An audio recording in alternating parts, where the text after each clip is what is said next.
Hi friends, காலேஜுக்கு போயிட்டு வந்துட்டோம். வண்டி அப்பா போயிட்டு டீ வாங்கிட்டு வந்தார். நான் வண்டியை ஸ்டார்ட் பண்ணிட்டு கிளம்பிட்டோம் விருட்டுன்னு. டீ கடை வந்துடுச்சு. வண்டி சாவி ஆஃப் பண்ணிவோம். மாஸ்டர் டீ சொல்லியாச்சு. மாஸ்டர் டீ தூள் எடுத்து போடுறாரு. அப்புறம் ஏலக்காய் கொஞ்சம் நல்லா உடைக்கிறாரு. மாஸ்டரும் ட்ரைனிங் பத்தலையாட்டுங்குது.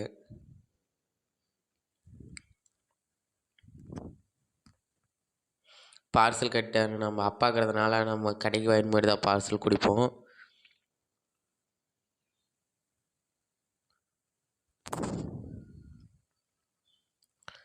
டீ வாங்கிட்டு வந்தாச்சு. டீ சூப்பராக இருக்குது. ஃபாலோ பண்ணு, சப்ஸ்கிரைப் பண்ணுங்கள். Bye friends.